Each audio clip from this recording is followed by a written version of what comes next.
Get started then. Welcome to Life Lessons from the Srimad Bhagavatam, where each week, twice a week, on Mondays and Wednesdays, New York time, we discuss a section of the Bhagavatam and consider lessons that we can apply in life. Today, our topic is Krishna kills King Kamsa. And this is based on the 10th Canto, chapters 42 through to 44. This is a really important moment in our study of the Bhagavatam. We come to this crescendo, really, in Krishna's appearance and activities. From the first chapter of the first canto of Srimad Bhagavatam, Kamsa has been in the background. Initially, he was driving the chariot of his sister, Devaki, on her wedding day. And there was a prophecy made that her eighth child would kill him. And since that day, since that first chapter, we're now into the coming up to the 44th chapter. Since that day, Kamsa has been meditating on Krishna, and Kamsa has always been in the background of the descriptions of Krishna's pastimes. But he's never met Krishna.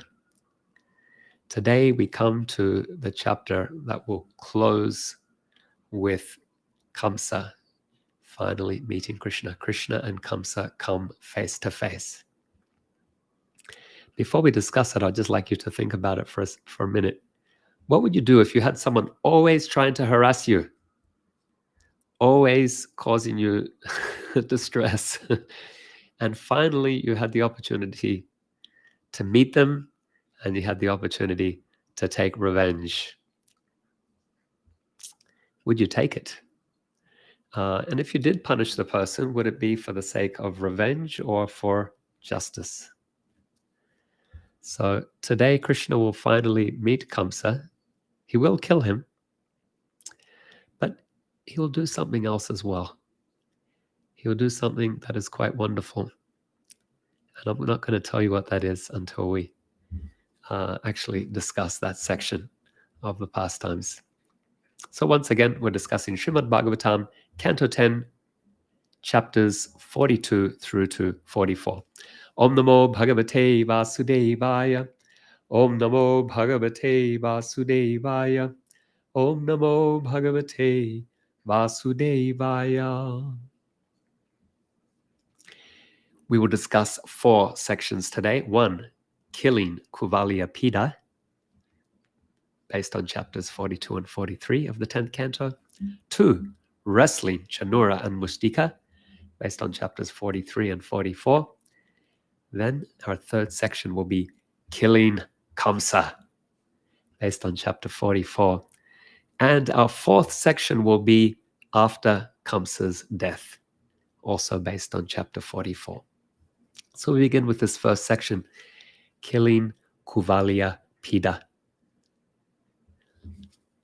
Krishna and Balaram have been invited by Kamsa to Mathura for a wrestling match. And so we were previously discussing Krishna and Balaram with the cowherd boys walking through Mathura city. Then they returned to their camp outside the city. And now we come to the next morning. It's the morning of the wrestling match. There is a festive atmosphere in Mathura. The city dwellers and the visitors who've come from all the surrounding areas, including local chieftains and minor kings like Nanda Maharaj, they have places set for them to sit in different decorated galleries. Kamsa, he is the great king of the Bhojas. He takes his seat on a royal dais, the most prominent seat in that arena.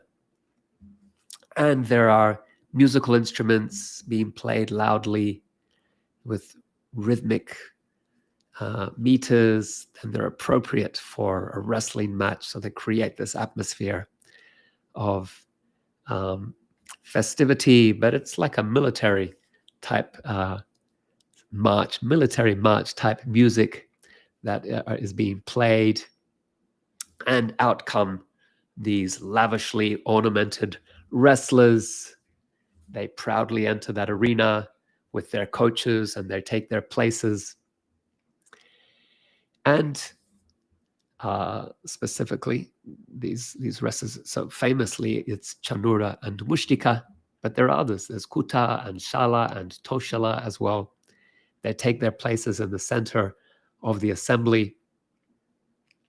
Nanda Maharaj, he has been summoned by King Kamsa along with other chiefs, and he's brought the cowherds' men along with gifts, tribute that they take and they offer to King Kamsa before taking their seats in the galleries. And Krishna and Balaram, they have not yet entered the arena. They're hearing the kettle drums, they're hearing the music, indicating the beginning of this wrestling match. And so they approach the venue, and as they come to the entrance, there is a mighty elephant named Kuvalia Pida that's blocking the way, blocking this entrance, blocking it specifically to impede the entry of Krishna and Balaram. If you remember earlier on, Kamsa's plot to kill Krishna had different layers. One was that he was sending demons to Vrindavan. Two, he would invite them to Mathura if the other attempts didn't work, and invite them for the wrestling match. And even before entering the wrestling match, he would have Kuvalia Pida there to kill Krishna. If that didn't work, then he has the wrestlers to finish the job. So the elephant keeper, he goads Kuvalia Pida forward to attack Krishna. And Krishna, he binds his clothes, he ties back his locks of hair, and he grabs Kuvalia Pida by his trunk and hits him on the legs. And then he grabs him by the trunk, strikes him on the back, and hides among his legs. So Kuvalia Pida has a big body, and proportionately, Krishna is small. He's still young, a youth. And so he hides between Kuvalia Pida's legs, and that infuriates Kuvalia Pida. But he has a big nose. He's an elephant. And so he has his trunk out searching for Krishna based on his fragrance, the sense of smell. And once he discovers where Krishna is, he grabs him by his trunk, only to have Krishna forcefully free himself. And Krishna grabs Kuvalia Pida's tail and drags him 25 bow lengths. Sukadeva Goswami, he uses bow lengths. We use meters or feet. Sukadeva Goswami uses bow lengths. And so Kuvalia Pida is dragged 25 bow lengths, he says, as easily as Garuda might drag a snake. And Kuvalia Pida is trying to get free, and so he's twisting this way and that, and Krishna, he's being pulled and made to swerve in the opposite direction. Sukadeva Goswami says, like a young cowherd who might be holding the tail of a cow. So eventually, Krishna seizes Kuvalia Pida's trunk, and with one hand, he throws him to the ground. He climbs on top of the elephant, Sukadeva Goswami says, and with the might of a lion, he pulls out one of his tusks, and he uses that as a club to beat Kuvalia Pida and kill him. And then with this tusk resting over his shoulder, like a club, and with drops of Kuvalia Pida elephant's blood, and with drops of his own perspiration sprinkled over him, Krishna, he enters that wrestling arena, and he looks quite magnificent.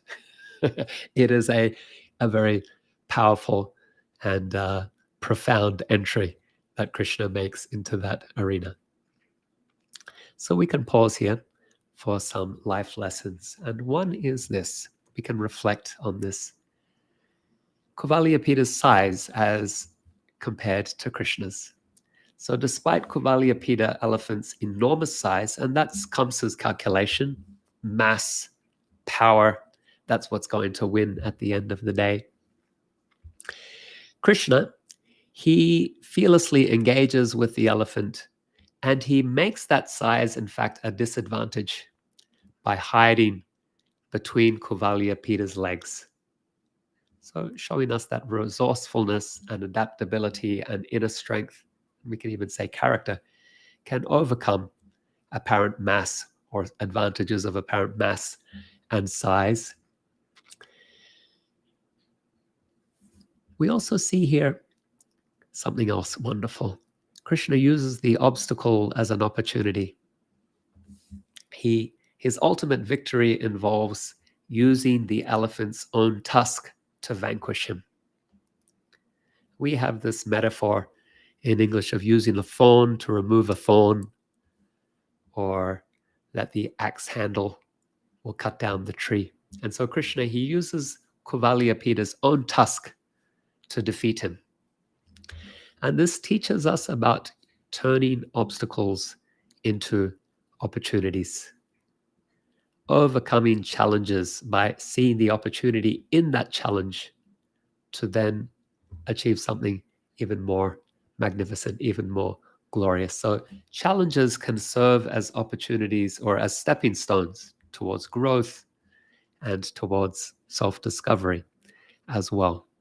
And so we can remember this pastime rather than saying removing the thorn, using the thorn. We can say how Krishna, just as Krishna used Kuvalyapida's own tusk to slay the demon, so you might also face this challenge and use the challenge as an opportunity to slay the challenge or slay the obstacle and make further progress in life. Okay, let's go to our second topic then: wrestling, Chanura, and Mushtika. So Krishna, he makes his grand entry into the wrestling arena. Along with Balaram, he also takes a tusk and puts it over his shoulder. And different classes of people see him in different ways, according to their specific relationship with him. So when Krishna enters, the wrestlers who are seated in their area on the mat in the center of the arena, they see Krishna as a lightning bolt. And the men of Mathura, they see Krishna as the best of males. And the women of Mathura, they see Krishna as Cupid personified. And the cowherd men, they see their relative, their friend. And the impious chieftains, rulers, associates of Kamsa, they see Krishna as the chastiser. The parents, they see Krishna as being like their child. And Kamsa, how does he see Krishna? He sees Krishna as death. Those who are less intelligent in their spiritual growth, they see Krishna as the Virata Rupa. Those who are less developed, yeah? The yogis, they see Krishna as Paramatma, as the absolute truth. And the devotees and the Vrishnis, they see Krishna as their worshipable Lord, their worshipable deity. And so Krishna and Balaram, like two excellently dressed, costumed actors, they shone brightly in that wrestling arena, and they overpowered the minds of all onlookers. And the assembly, Sukadeva Goswami says, they appeared to be drinking Krishna and Balaram with their eyes. Like when we're really thirsty, we drink that water or beverage. They're very thirsty to see Krishna. They drink him with their eyes. Sukadeva Goswami says, it's as if they were licking Krishna and Balaram with their tongues, smelling them with their noses, embracing them with their arms. Maybe not physically, but emotionally. That's how they were responding to Krishna and Balaram. And they started to talk about Krishna to one another based on what they have seen, based on what they had heard. They discussed how Krishna was the son of Vasudeva and Devaki, but raised by Nanda and Yasoda in Vrindavan. They described how Krishna had killed Putana, the witch, Srinavarta, the whirlwind. He had killed Shankachuda and Keshi and Nenukasura. They discussed how he had saved the Brajbasis from the Davanala forest fire.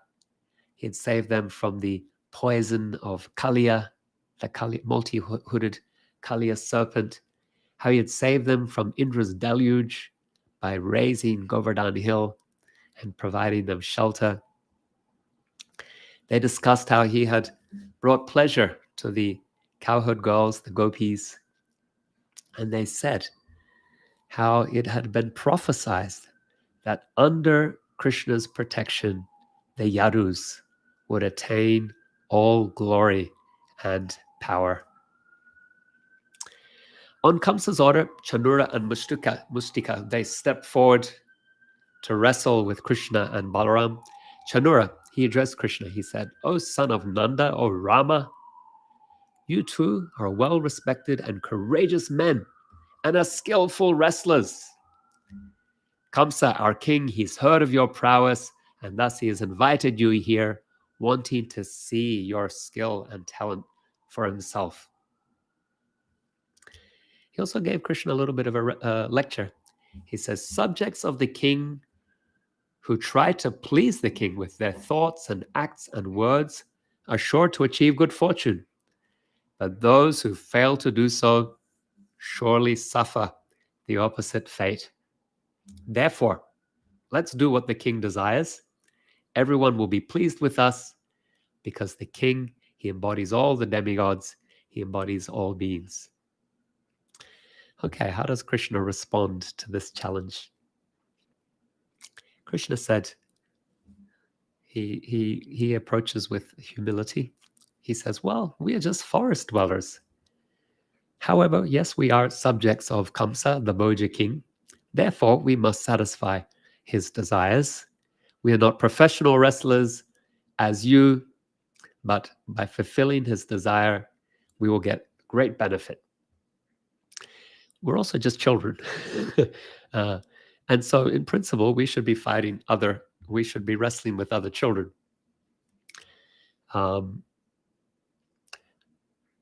However, again, it's the desire of the king, and so the wrestling match should proceed so that irreligion doesn't taint the respectable members of the audience. That is, irreligion in the form of not fulfilling the king's will, because he represents all the demigods and all living beings. So Krishna's being a little, how shall we say? He's speaking in code. He's acting in a deferential way or speaking in a deferential way, but there is veiled criticism as well in his response. Chanura, he replied, he says, well, you aren't really a child or even a young man. Neither is Balaram, the strongest of the strong. You have playfully killed an elephant after all. And this was an elephant with the power of 1,000 other elephants. Therefore, you should fight powerful professional wrestlers such as myself and Mustika. There's nothing unfair about this. You can show your prowess against us. You can personally fight me, and Balaram will fight Mustika. And so they began this wrestling match. They locked arm in arm, leg to leg, knee to knee, head to head. The women of the audience, they felt compassion for Krishna and Balaram, and they found this wrestling match to be an injustice, and they saw it as irreligion being perpetrated in a public assembly, and so they stood up and protested. They spoke about the good fortune of the gopis of Vrindavan who never had to see Krishna in such a piteous condition, but they condemned their position as women of Mathura, having to see such injustice being perpetrated. Vasudeva and Devaki, they overheard the voices of these ladies of Mathura, and they became quite grieved hearing the ladies' statements. as they still didn't know the strength of their sons.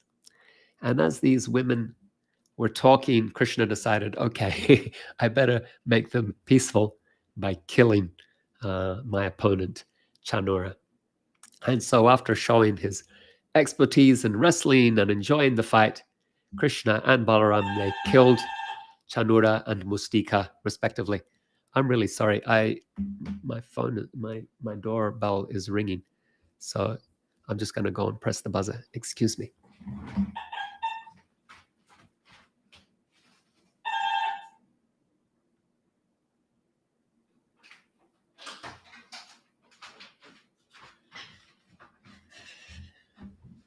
Sorry about that. I might need to sign something as well. Unfortunately, these things can't be perfectly timed. Okay, so Krishna and Balaram, they killed the wrestlers. The two wrestlers, they fell down like trees, vomiting blood.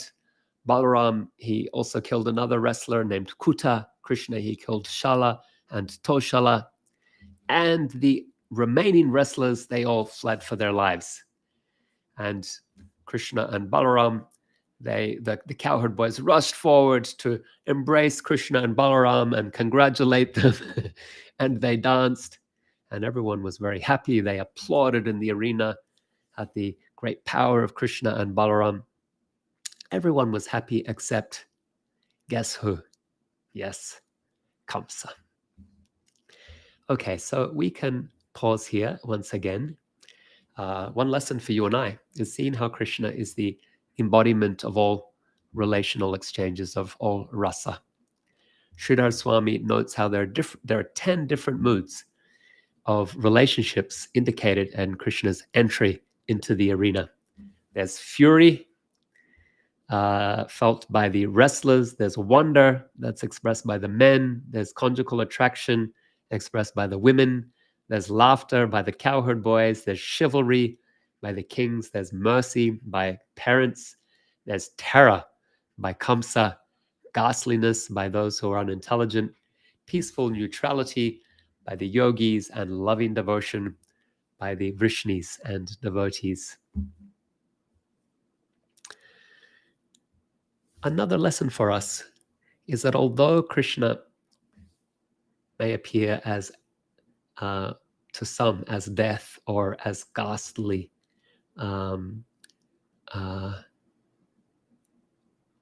actually he's the well-wisher and friend of all living beings. So Vishwanath Chakravarti Thakur says, even though Krishna is manifesting these rasas and these relationships, how should we perceive Krishna? It should be with any of the favorable attitudes, because although wrestlers and Kamsa and impious rulers perceive Krishna as dangerous and as angry and as threatening, that's because they fail to appreciate that he's the Supreme Personality of Godhead, who is the friend and well-wisher of all living beings. It's only when we rebel against Krishna that he chastises us. And thus we should not perceive him as threatening, but actually as merciful. And when he punishes us, it's also his mercy. This is what we should understand. And we'll see that expressed shortly. Our third topic, killing Kamsa. So seeing that all his wrestlers had fled, Kamsa went into a mad rage and ordered that Vasudev and Nanda and Ugrasen and all the cowherds should be punished, and that Krishna and Balaram should be driven out of the assembly. He said, "Drive the two wicked sons of Vasudev out of the city, confiscate the property of the cowherds, and arrest that fool Nanda.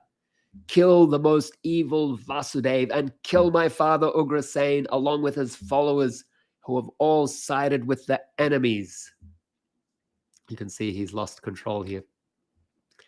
Krishna, he hears this mad raving of now a deranged Kamsa, and he becomes furious and he jumps up onto that royal dais. Kamsa takes up his sword to protect himself and shield himself, and he moves about, Sukadev Goswami says, swiftly like a hawk. Krishna, however, grabs Kamsa by the hair, hurls him into the wrestling arena, and jumps atop his chest. And then Krishna strikes him with his fists and causes his death. People had been living in terror of Kamsa for so long. He had caused so much pain, so much suffering to so many. And so to pacify everyone and to prove to everyone that Kamsa, the evil king, was now dead, Krishna dragged his dead body into that wrestling or across that wrestling arena. What about Kamsa? Now that he's dead, what is his position? What is his destination? He's lived an evil life.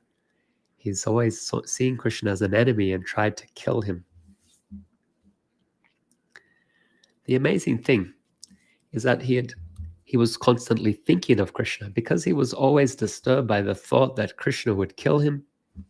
When he was drinking, eating, moving about, sleeping, or simply breathing, he always saw Krishna before him with his Sudarshan disc in hand as Chakradhari. And therefore, Kamsa, he achieved the rare boon of attaining a form like Krishna's. That is, having always thought of Krishna in fear, Kamsa achieved Sarupya Mukti. Sarupya Mukti, one of the 5 types of liberation, where one has a form similar to the Lord's. How amazing is that? So the lesson for you and I is to appreciate the power of meditating on Krishna. Although it's born out of fear, Kamsa's constant meditation on Krishna, the Supreme Lord, eradicated all of his offenses, and therefore the demon was liberated on his death at Krishna's hands.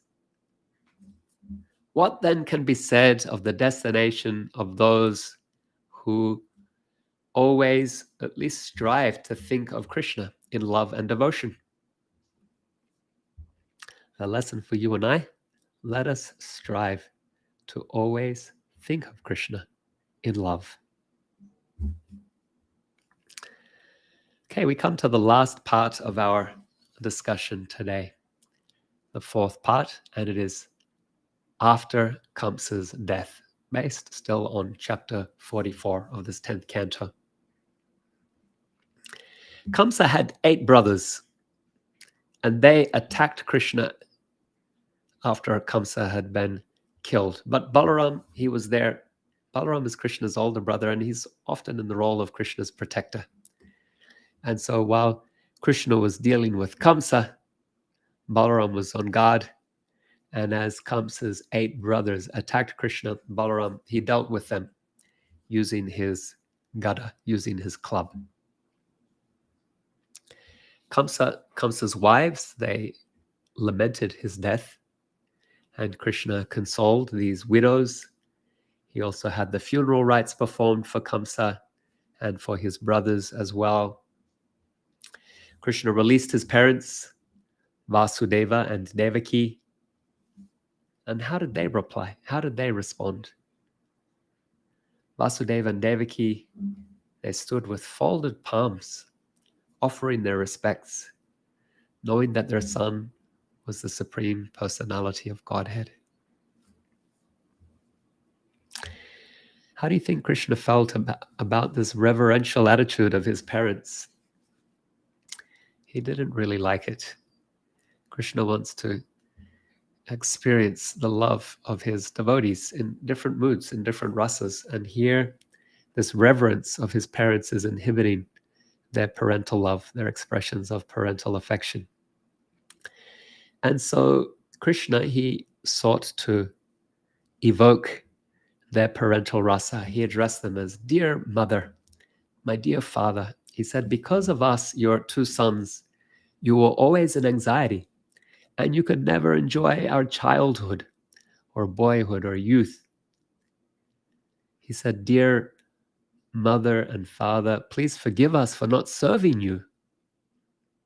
as we grew up. He said, we weren't independent. We have been greatly frustrated by this cruel king Kamsa. And so hearing Krishna's words, his sweet words of affection, the words of a son to his parents, Vasudeva and Devaki's parental love, it was awakened, or it welled up in their hearts, and it overflooded their reverence. And they raised Krishna and Balarama to their laps, and they embraced them, and they shed tears of parental affection. Krishna, he had his maternal grandfather, the rightful king, Ugrasen, released, and he installed him on the throne as the king of the Yadus. And then Krishna and Balaram approached Nanda Maharaj, and they embraced him, and they consoled him. They said, "Oh, dear father, you and Mother Yasoda have so affectionately maintained us and cared for us, more even than your own lives. A real father and mother are they who take care of the children who are abandoned by their relatives." So there's appreciation being expressed, and now something painful. "Now you please return to Vraja, and we will come later, after giving some happiness to your friends here." Very well worded, because Nanda, he has affection. Vasudeva is his friend. That's why Vasudeva felt confident as well. Of course, Krishna told him to take him to the home of Nanda and Yasoda, but they also were friends. So he says, "I will stay here and give some happiness to your friends." Nanda, he was overwhelmed with intense affection, and he lovingly embraced the two boys, and then with tearful eyes, he went back to Vraja with the cowherd men, leaving Krishna and Balaram in Mathura. As the gopis knew would happen, didn't they? They had a premonition as to what was going to take place. It wouldn't just be for a few days that Krishna and Balaram would visit Mathura.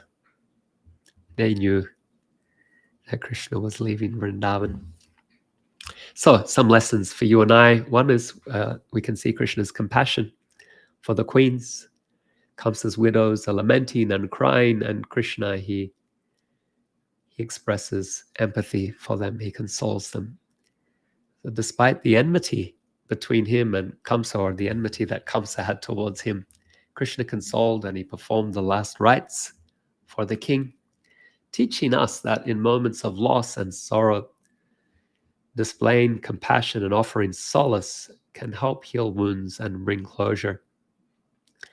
And so we learn from this to extend our empathy to those who experience hardship, regardless of past actions. Another lesson for us is Krishna's leadership through empowerment. He installed Ugrasena as the king of the Yadus. He could have taken the throne himself, but he didn't. He installed Ugrasen, demonstrating the principles of humility, also freedom. Ugrasen Maharaj, according to Bhaktivinoda Thakur, represents freedom. Despite being the Supreme Lord, the Supreme Godhead, Krishna, he chooses not to sit on the throne of a kingdom after removing a sinful king. Actually, we'll see this repeated throughout now the remainder of the 10th canto. Krishna will kill many demoniac kings. Never does he claim their crown. Never does he claim their throne. He always offers it to their next of kin, generally the son of the king. So he's not seeking to take power. He's not seeking to take land. He's not seeking to take wealth. He's punishing a miscreant king, establishing dharma. He has no personal interest in killing these kings. His interest is the greater good of establishing dharma on earth. Dharma samstapanataya, as well as paritranaya saranam, protecting the sadhus, protecting the pious. So this teaches us that true leadership involves selflessness and a commitment to the greater good rather than the pursuit of power.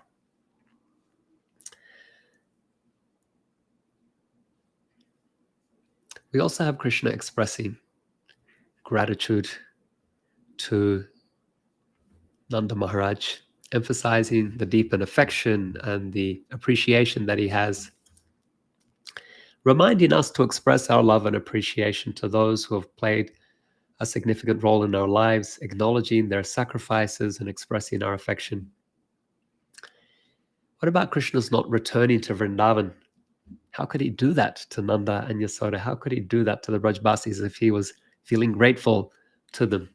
Vishwanath Chakravarti Thakur, he says, Krishna is not returning to Vrindavan by saying that just as, he explains it as in this way, just as a man places his valuable gold within a fire to reveal its purity, in the same way, Krishna placed his most beloved devotees, the Brajbasis, in the fire of separation from him to manifest their supreme love.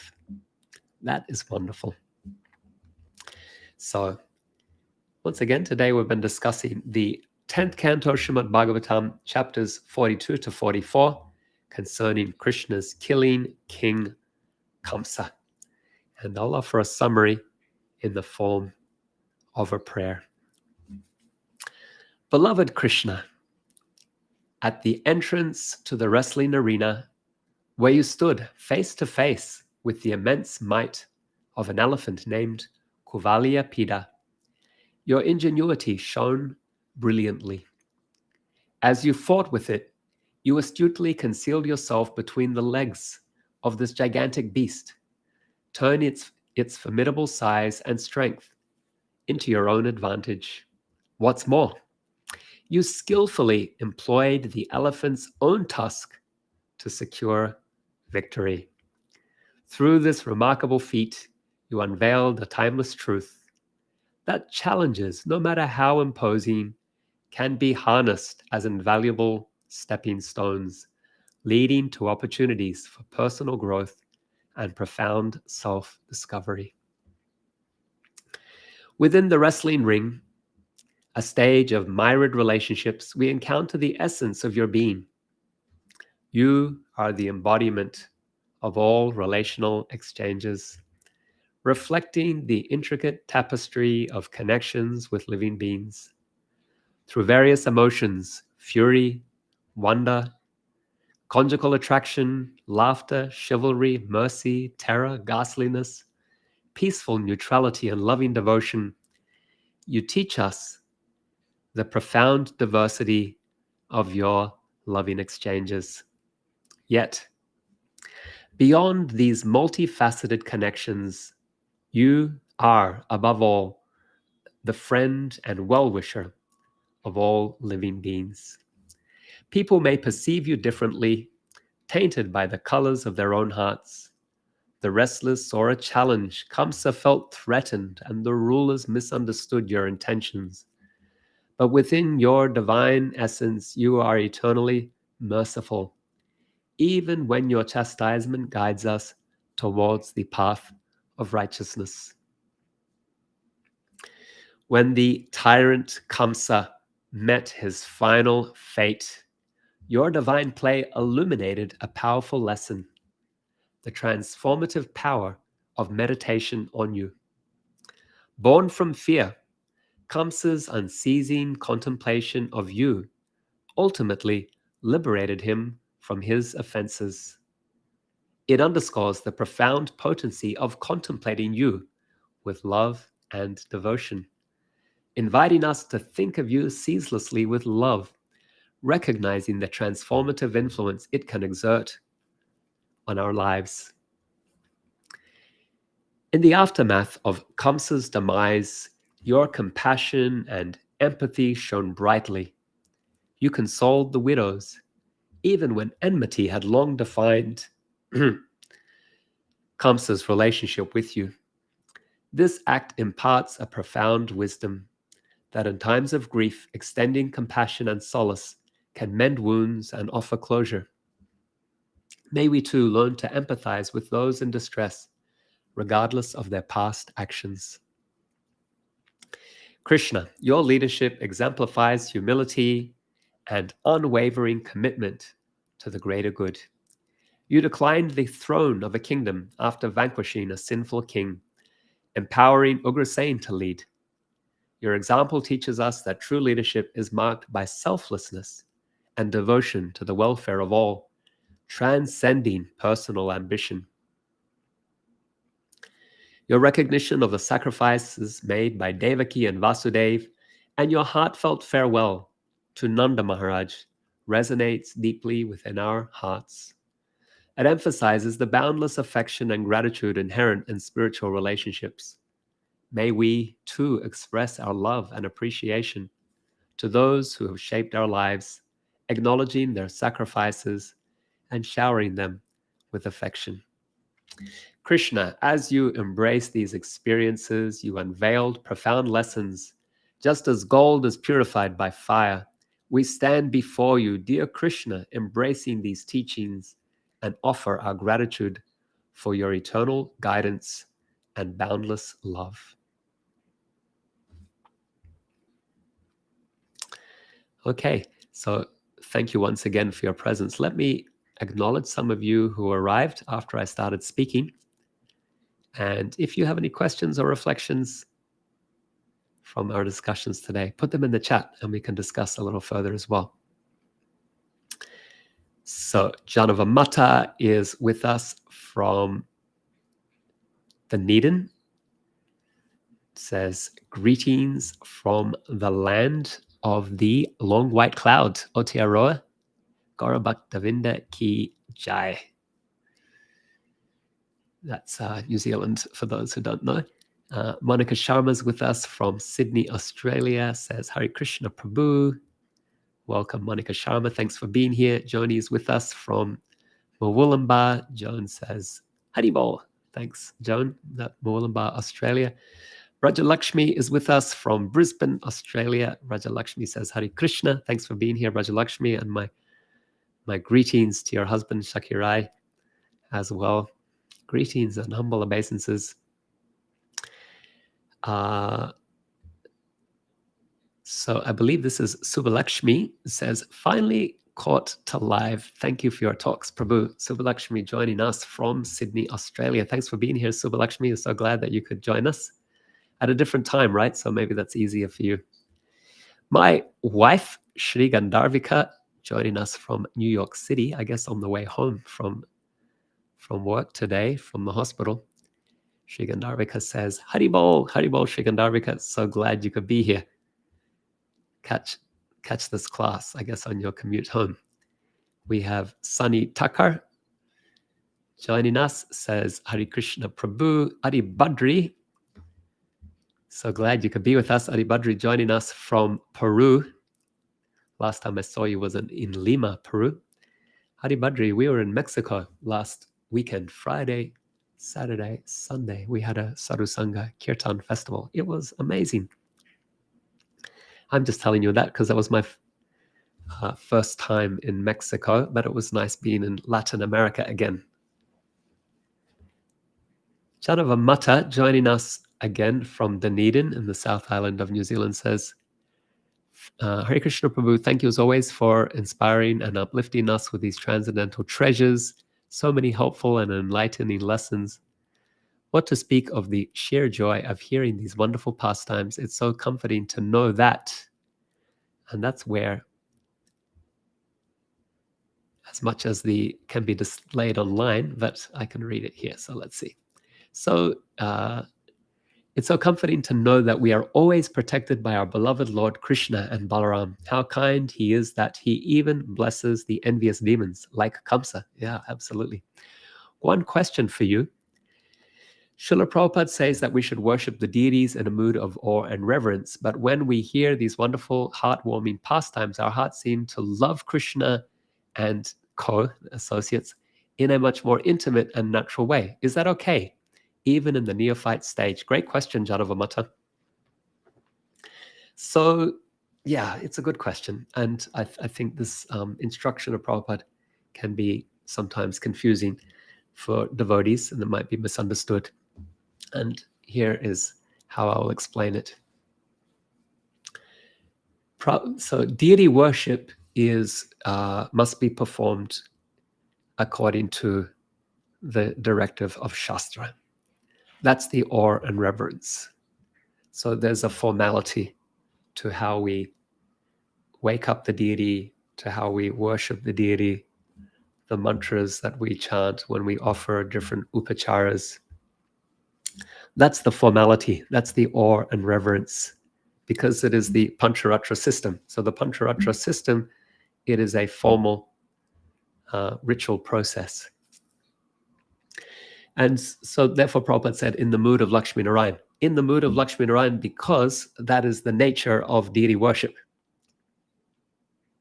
The rituals are according to the directives of Shastra, and so it is a reverential ritual process.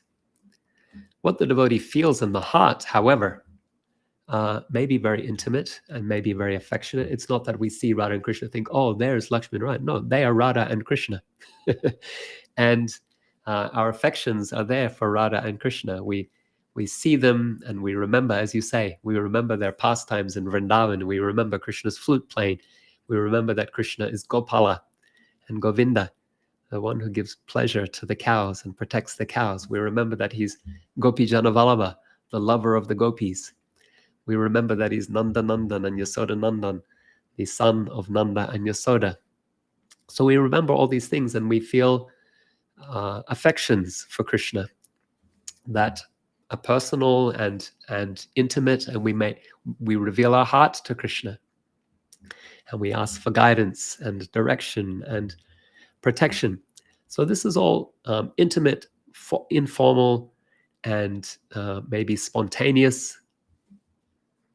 But the processes of worshiping the deity, those are formal and reverential. So these two things can be there together. One we would say is Pancharatra track, and the other is the Bhagavat track.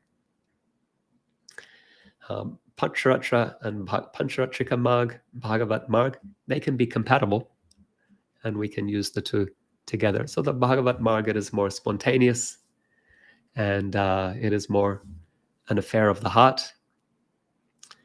But we do that within the framework of the Pancharatra system, where there's a formal ritualized deity worship process. The deity should be worshipped at a certain time, certain number of artis, specific items offered, a certain number of circles, and it's done the same way every day. There's consistency, there's routine there.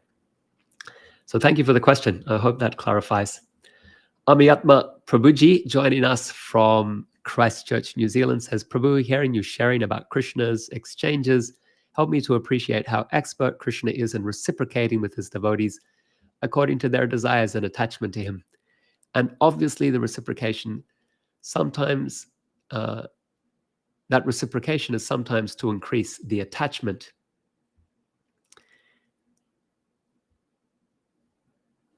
To increase the attachment, although extremely painful, as with Nanda Maharaj. Yeah, very good. So also with the gopis, right? Krishna leaves the rasa arena and he causes the gopis great distress, but it heightens the intensity of their love and affection for him, so that when they come to dance in the rasa mandala, the experience is at such a higher level. The intensity of the experience is at a much more profound level, both for Krishna's pleasure, but also for the gopis as well.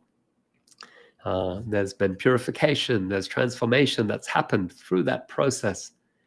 And so it's all for the better, all for the good that Krishna does this out of love.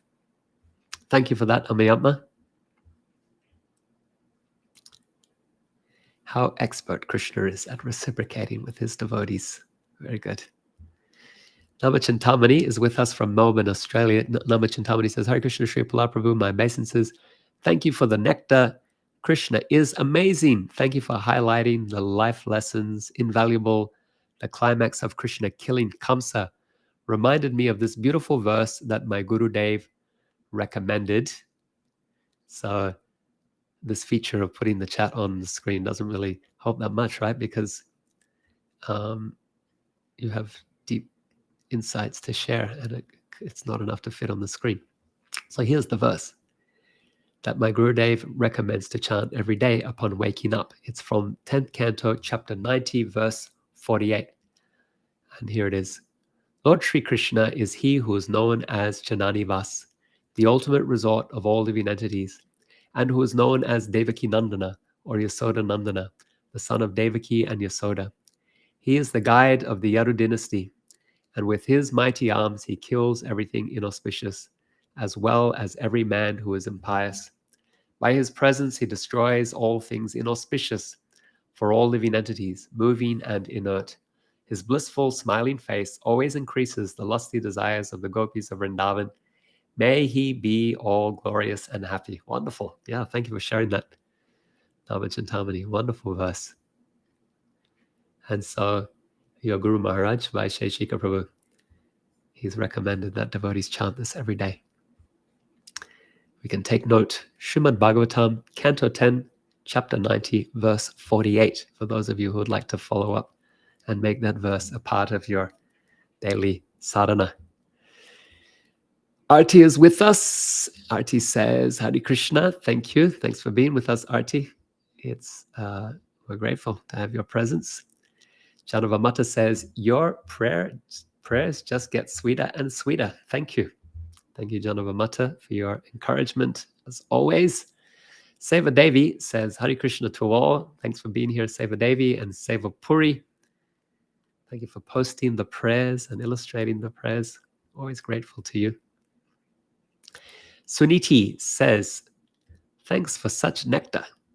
Thank you for having shared so much nectar here in Mexico. Haribol. Okay, wonderful.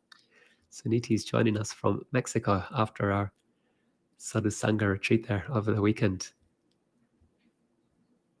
So Sonam is correcting me.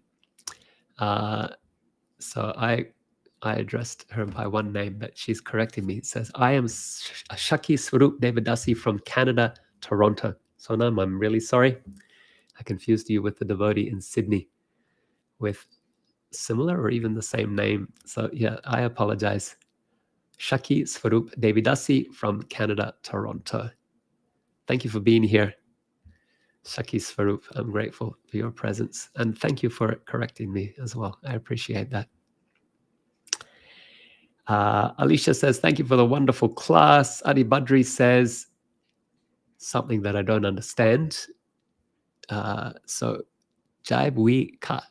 Yeah, not sure. Maybe it's Spanish.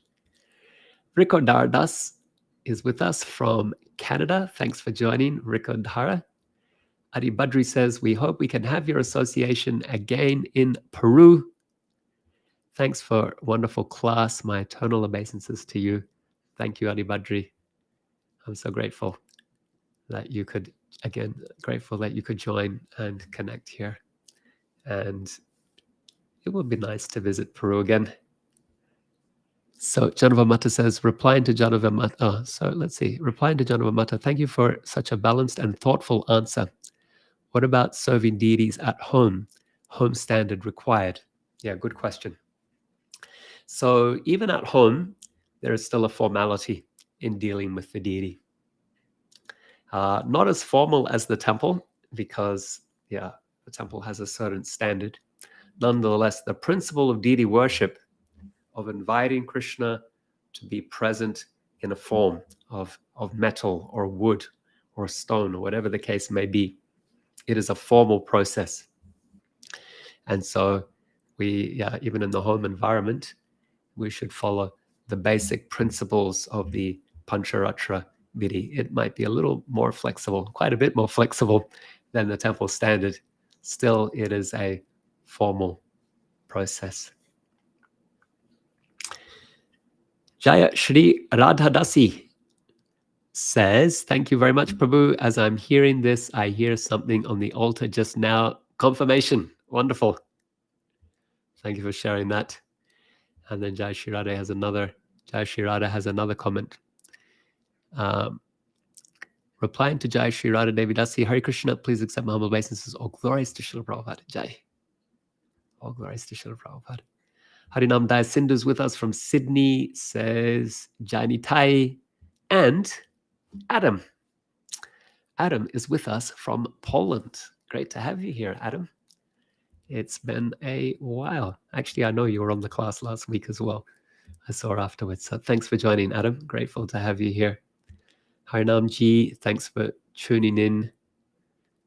Harinam Ji travels with me sometimes, plays mridanga. Okay, I thank you all for your presence today. I'm so grateful that you could join and we could have this discussion of Grantaraj Srimad Bhagavatam. I wish you health. I wish you happiness. I wish you a peaceful heart. I wish you loving relationships with devotees. I wish you a deepening taste for hearing and remembering, discussing Srimad Bhagavatam. I wish you a deepening of taste for attentively chanting the holy names with an intention of devotion. I wish you a deepening of appreciation for Krishna in his deity form, and a deepening appreciation for service to the Dham, for the place where Krishna performs his pastimes. And I wish you a deepening appreciation for Vaishnavas, for serving Vaishnavas at every opportunity. And through all of this, I wish you that your heart softens with love and compassion for all living beings, that you are moved to share the treasures of bhakti with others as well. Grantaraj Srimad Bhagavatam ki jai, Srila Prabhupada ki jai, Samaveta Bhakta Vrinda ki jai, Nitai Gaur Premanandi. Look forward to seeing you next Monday at the same time.